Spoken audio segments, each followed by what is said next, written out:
여호수아 마지막 장입니다. 여호수아는 모세 다음에 이스라엘의 지도자였죠. 그는 정복자였습니다. 그 가나안 땅을 정복하고 가나안 땅을 분배하는 것이 바로 그가 맡은 사명이었습니다. 그는 모세를 따라다니면서 젊었을 때부터 전쟁을 해왔습니다. 젊었을 때부터 약 85세 정도까지 전쟁을 감당한 그 군사적 지도자의 역할을 했습니다. 그 후 많은 시간이 지났어요. 전쟁의 용사가 어느덧 백발의 노인이 됩니다. 죽기 직전 이스라엘 백성들을 모아두고 설교를 하게 되죠. 그것이 바로 23장에서 24장까지 있는 말씀입니다. 여호수아 고별 설교라고도 불리고 있습니다. 그의 고별 설교 중 가장 유명한 구절이 바로 오늘 함께 읽을 말씀이죠. 우리가 너무 잘 알고 있는 말씀입니다. 15절 하반절 말씀인데요. 오직 나와 내 집은 여호와를 섬기겠노라. 너무 잘 알고 있는 말씀이죠. 유명하면서도 강력한 그런 말씀입니다. 그렇다면 왜 여호수아는요 여호와를 섬기라고 말했을까요? 그리고 여호수아가 말하는 그 섬김이란 도대체 무엇일까요? 2016년 마지막 전날이죠. 그날 오늘 귀한 날입니다. 그 의미를 살펴보고 또 올 한 해의 그 신앙을 돌아보는 우리들이 되었으면 좋겠습니다. 그러니까 우선 이 말씀을 들은 청중들은 어떠한 사람들이었을까요? 전쟁을 하고 땅을 분배하고 약 25년 정도가 흘렸을 것이라고 추측합니다. 이스라엘 백성들은요 새로운 가나안 땅에 정착하며 살아갔어요. 가나안 땅에 들어온 사람들은요 이스라엘 2세대 사람들입니다. 이스라엘 2세대 사람들은 어떤 사람들인가요? 광야 생활에서 부모님, 자신의 조상들이 당하는 불순종에서 하나님께 심판당하는 것을 본 사람들이었어요. 그들은요 약속의 땅에서 그 광야의 조상들이 죽는 것을 보게 되었고 또 약속의 땅 가나안 땅에 가서 승리하는 것을 경험한 그런 세대들입니다.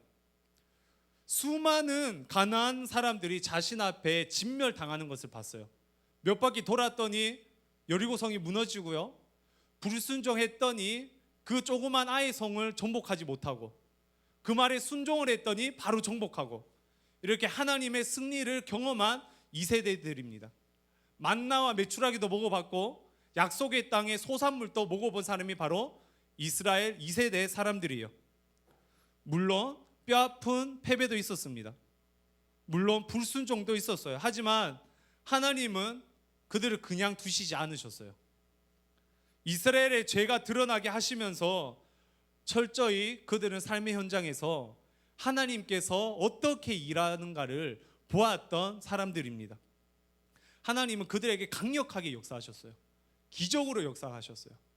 태양을 정지시키기까지 하셨습니다. 그들은요 하나님을 섬기는 것을 온몸으로 체험했던 그런 세대들입니다. 그리고 약 25년이 흘렀어요. 이스라엘 2.5세대 정도의 사람들이 여호수아의 이 설교를 듣게 되었던 것입니다. 당연히 그 믿음을 가지고 살아가야 되는 거 아닙니까? 부모님이 그렇게 하나님의 위대하심과 대단하심을 봤는데 당연히 그 믿음을 가지고 살아가야 돼요. 그런데 그들은 그렇게 하지 못했습니다. 그들에게는 약점이 있었어요. 바로 애굽 우상의 흔적들을 가지고 있었어요.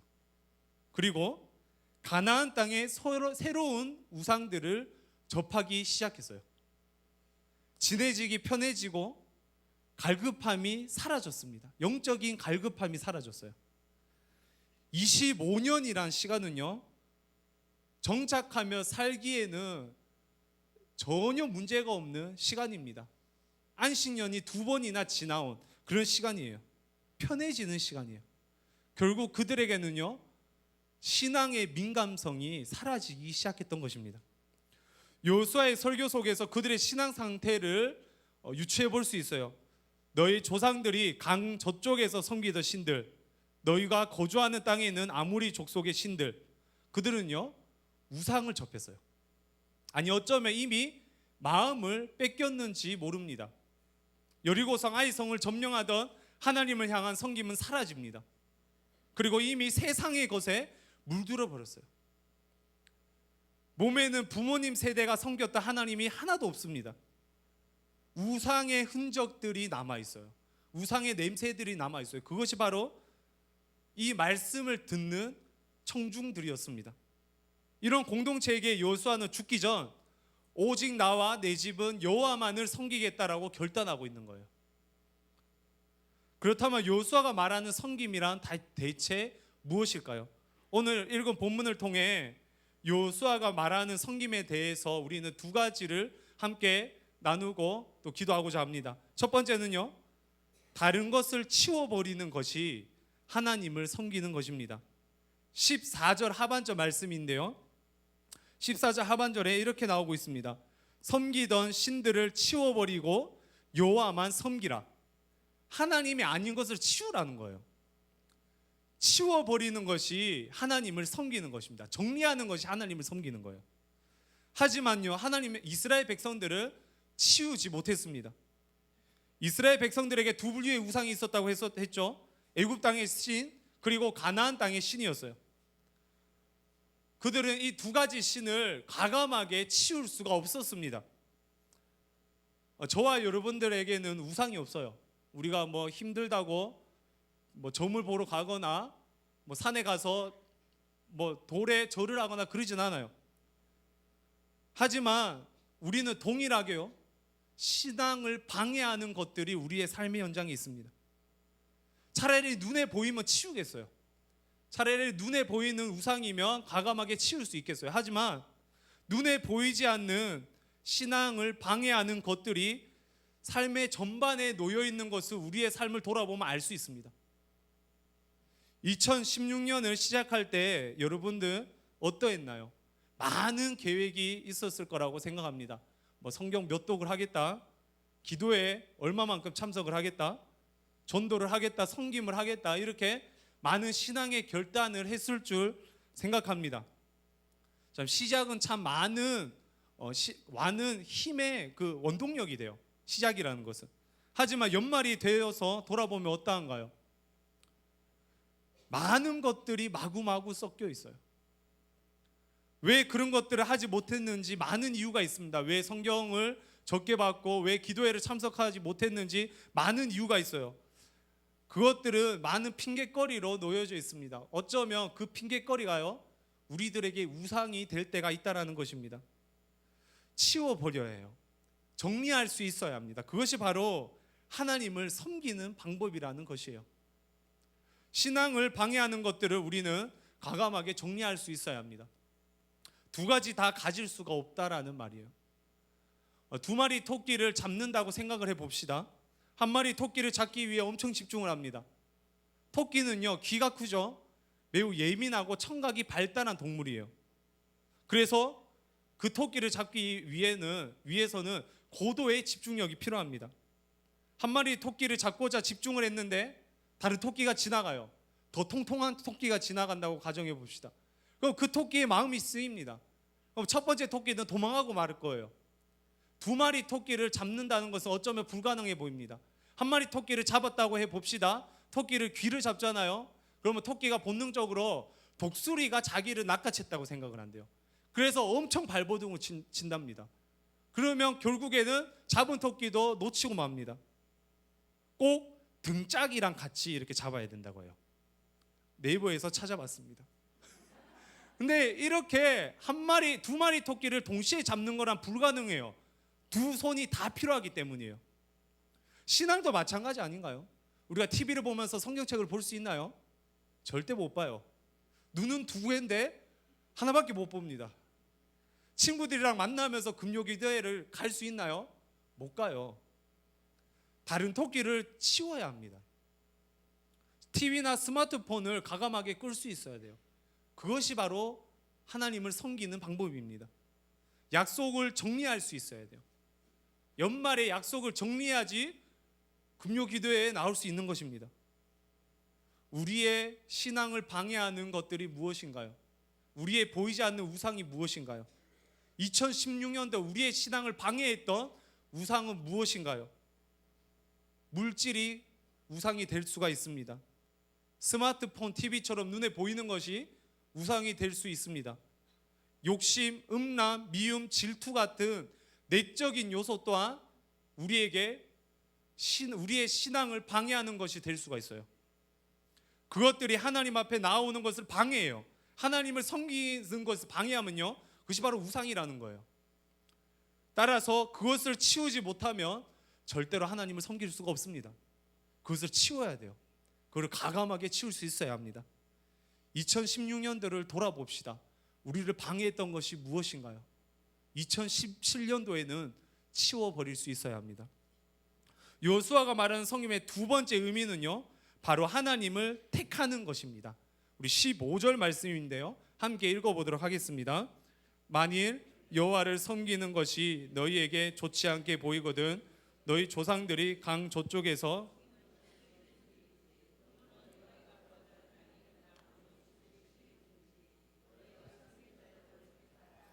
오직 나와 내 집은 여호와를 섬기겠노라. 단어를 따져보면요, 택해라, 택하라, 나와 내 집은 여호와를 섬기겠다. 다시 말해, 나와 내 집은 여호와를 택하겠다, 이 말씀이죠. 섬기는 것은요, 택하는 것이에요. 저와 여러분들은 신앙을 방해하는 것들을 치워버린 후에 하나님을 섬기는 것을 택할 수 있어야 됩니다. 하나님을 택해야 돼요. 그것이 바로 섬기는 것입니다. 택하라는 말은요, 적극적이고 의지적으로 섬겨야 되는 것을 말합니다. 적극적이고 의지적인 동사예요. 택하다. 2016년도에 적극적으로 한 신앙의 도전이 있나요? 하나님을 섬기기 위해서는요, 적극적이고 의지적인 신앙의 도전이 필요해요. 가만히 있으면 정체될 수밖에 없습니다. 고인물이 어떻게 깨끗하게 되나요? 적극적으로 움직일 때 정화될 수 있는 거예요. 마찬가지입니다. 신앙도요, 도전이 있어야 돼요. 도전은 마음처럼 되지 않을 때가 많아요. 작심삼일일 때가 많습니다. 하지만 도전하지 않는 것이 실패지, 도전에는 실패가 없다라고 생각합니다. 도전하지 않으면 신앙을 실패하는 것입니다.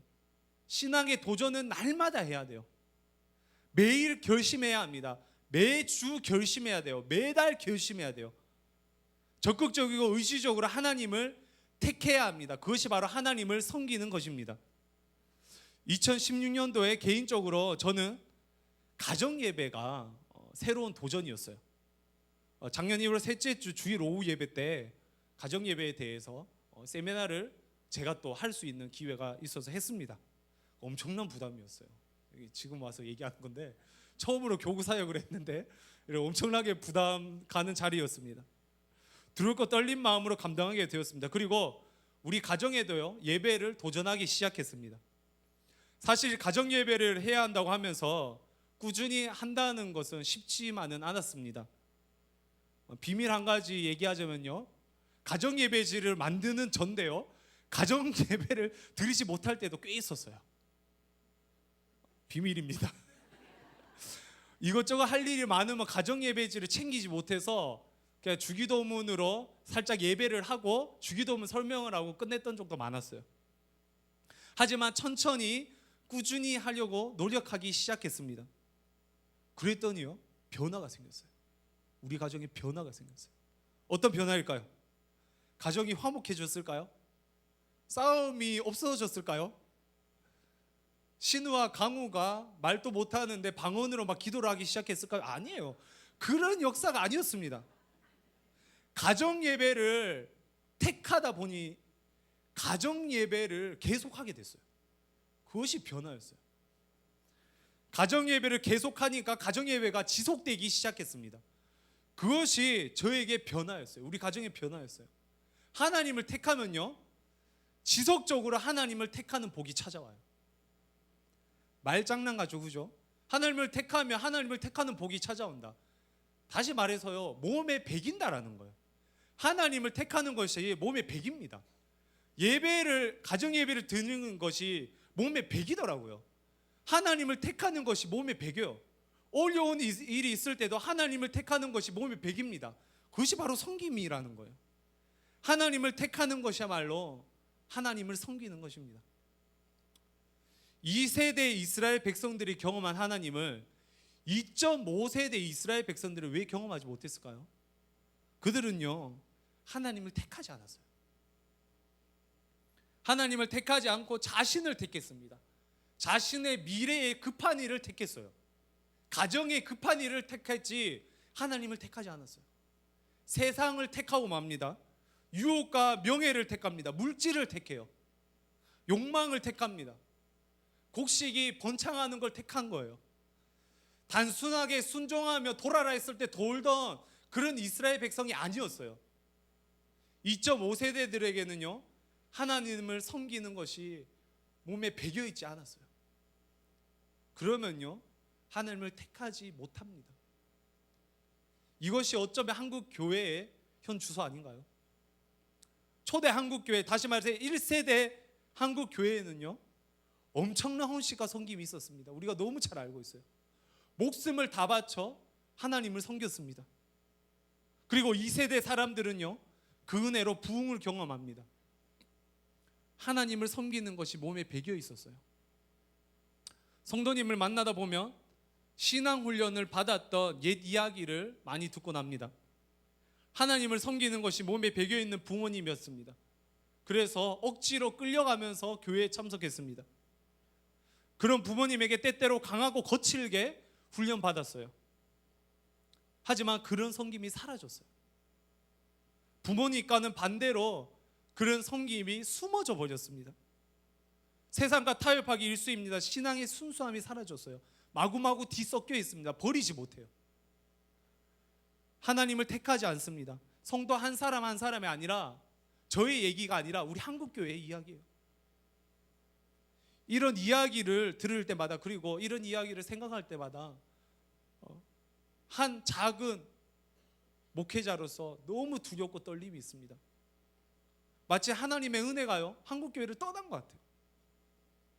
이런 생각을 할 때마다 기도합니다. 긍휼을 부어달라고, 한국교회에 다시 한번 긍휼을 부어달라고, 성령의 은혜를 달라고. 그런데 마치 2.5세대 이스라엘 백성처럼요, 이 말을 듣고 하겠습니다 하면서 하지 못할 것 같아요.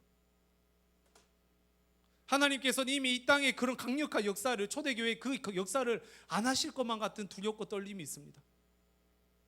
어떻게 해야 하나요? 저부터가 하나님을 택하는 연습을 해야 되는 거예요. 우리부터가 하나님을 택하는 연습을 해야 합니다. 그것이 습관이 돼야 돼요. 본능이 되어야 돼요. 하나님을 택하는 것, 아무 이유 없이 택하는 것, 그것이 바로 하나님을 섬기는 것입니다. 여호수아는요, 이스라엘 백성들에게 하나님을 섬기라고 말합니다. 여호수아에게 하나님을 섬기라는 말은 어떤 말이라고요? 우상을 치우고 하나님을 택하는 것, 그것이 바로 하나님을 섬기는 것입니다. 우상을 치우고 하나님을 택하는 것. 그 말씀을 듣고 이스라엘 백성들이요, 반응하기 시작해요. 이 말씀을 듣고 저와 여러분들도 반응하시길 소망합니다. 16절 말씀인데요, 백성이 대답하여 이르되 우리가 결탄코 여호와를 버리고 다른 신들을 섬기기를 하지 아니하오리니, 이렇게 얘기를 합니다. 이스라엘 백성들은요, 적극적으로 응답하기 시작합니다. 그 이유가 있어요. 왜 그랬을까요? 바로 본인이 신앙의 의지가 굳건해서 혹은 복을 받을까 봐 그게 아니었어요. 상급을 받을까 봐 그게 아니었어요. 단순했습니다. 하나님이 이스라엘 백성을 택하셨기 때문에 그들은 하나님을 택하는 것을 과감하게 결단합니다. 16절부터 오늘 읽은 18절 말씀까지 신앙의 고백이 있어요. 하나님께서 세상 다른 나라들을 버리면서까지 이스라엘 백성들을 택한 이야기가 나옵니다. 애굽 땅을 버리고 가나안 땅을 진멸시켰습니다. 그러면서까지 이스라엘 백성을 택하셨어요.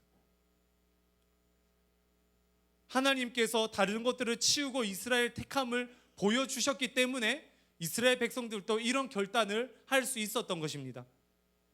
그래서 18절 하반절 말씀이죠. 그는 우리 하나님이 신이다. 하나님께서 우리 하나님이라는 거예요. 여호와께서 우리 하나님이라는 거예요. 하나님께서는 이스라엘 백성에게 먼저 보여주셨습니다. 동일하게 하나님께서 먼저 저와 여러분에게 보여주셨어요. 그분이 먼저 자신을 치우고 우리를 택하셨어요. 그래서 우리도 그렇게 해야 합니다. 예수님께서는요, 저를 위해 자신의 것을 치우셨어요. 가장 높은 곳에 앉으셨던 분이 가장 낮은 말 구유에서 태어나셨습니다. 그분의 영광을 버리셨어요.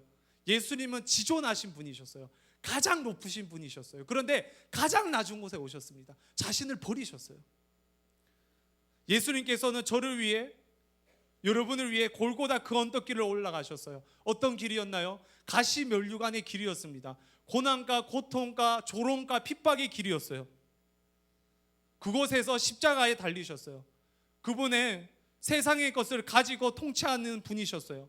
가장 높은 곳에서 세상을 다스릴 수 있는 분이셨어요. 그런데 가장 높은 곳에서 그는 죽음을 맞이합니다. 그 모든 것들을, 심지어 목숨까지 버리셨어요. 하나님의 아들이 자신을 치우셨습니다. 그분은 우리를 택하셨습니다. 놀라운 사실이에요.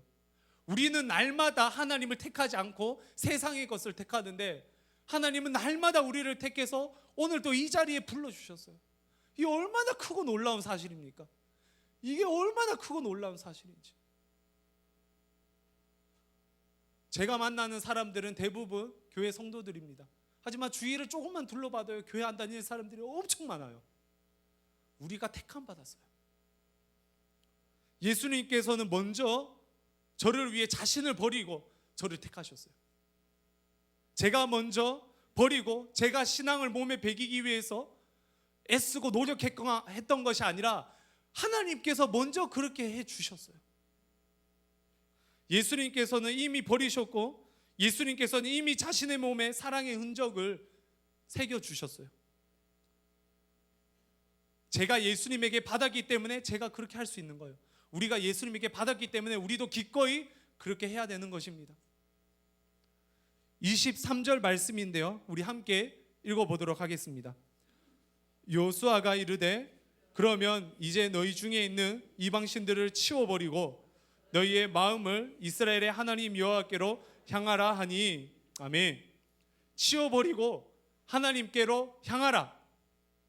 이것이 바로 여호수아가, 아니 여호와가 저와 여러분들에게 요구하는 한 가지예요. 치워버리고 하나님께 향하라. 2016년도 우리는 신앙의 실수가 참 많았어요. 돌아보면 부족하고 연약할 때가 더 많았습니다. 하나님의 은혜예요, 살아있다는 것 자체가. 아니 어쩌면 신앙의 계획조차 하지 못했던 분들도 있을 줄 압니다. 하나님을 섬기는 걸 결단해야 해요.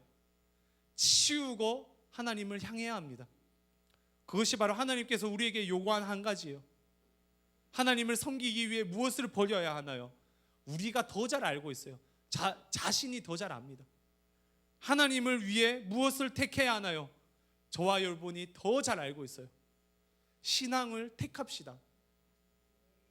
부족함을 깨닫는 기도회, 그리고 2017년도를 신앙의 결단으로 다시 한번 무장하는 그런 금요 기도회 되시길 주님의 이름으로 축원합니다. 우리 함께 또 말씀을 기억하며